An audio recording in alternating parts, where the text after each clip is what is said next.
দেখো কি বলছে এখানে, বলতেছে একটি 1 লিটার আয়তনের শুষ্ক বাতাসের নমুনায় 25 ডিগ্রি সেলসিয়াস তাপমাত্রায় এত চাপে তোমার কাছে এতটুকু নাইট্রোজেন গ্যাস আছে এবং অজানা পরিমাণ অক্সিজেন, আর্গন, কার্বন ডাইঅক্সাইড সহ অন্যান্য গ্যাস আছে। এই তাপমাত্রায় বাতাসের নমুনায় নাইট্রোজেনের কী বের করতে বলছে, নাইট্রোজেনের আংশিক চাপ কত সেই জিনিসটা তোমাকে এখানে বের করতে বলছে। কী বের করতে বলা হয়েছে এখানে, যে নাইট্রোজেনের আংশিক চাপ কত হবে এই জিনিসটা তোমাকে এখানে ফাইন্ড আউট করতে বলা হয়েছে। তো এটা তো খুব সোজা।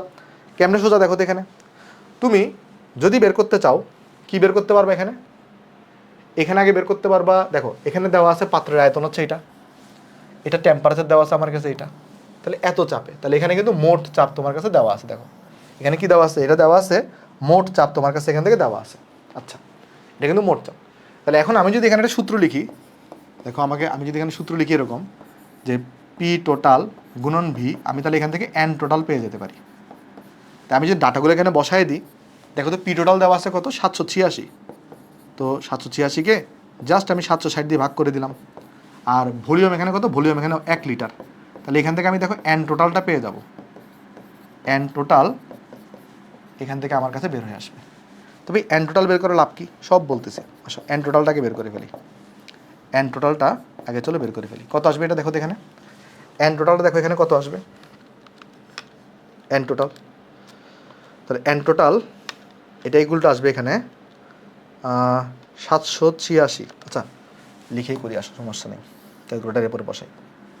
তাহলে এখানে আসবে 786, এখানে আছে 760, আর এখানে আছে 0.0821, এখানে আছে 298। ওকে, দেখো তো এটা বের করো তো কত আসে এটা। দেখো 786 ভাগের 760 গুণন 0.0821 গুণন 298, তাহলে এটা চলে আসছে 0.04 তাহলে তুমি কি পেয়ে গেছো একটু তোমাকে আমি বলি। দেখো তুমি কি পাইছো, তুমি এখানে পেয়ে গেছো যে তোমার কাছে একটা গ্যাস মিশ্রণে নাইট্রোজেন ছিল, এর সাথে অক্সিজেন ছিল, কার্বন ডাইঅক্সাইড ছিল, আর অনেকগুলো গ্যাস ছিল। আর সেখানে আয়তন দেওয়া ছিল এত, টেম্পারেচার দেওয়া ছিল এত, এটা কিন্তু মোট চাপ, এটা কিন্তু পি টোটাল অ্যাকচুয়ালি। তো দেখো তুমি এখান থেকে পেয়ে গেছো এন টোটালের ভ্যালুটা কত। আর তোমার কোয়েশ্চনে কিন্তু কী দেওয়া আছে দেখো, নাইট্রোজেনের কিন্তু এখানে তোমাকে ভর দেওয়া আছে। তো নাইট্রোজেনের ভর থেকে তুমি নাইট্রোজেনের মোল সংখ্যা বের করতে পারবা। তোমাকে কী বের করতে বসে, নাইট্রোজেনের আংশিক চাপ।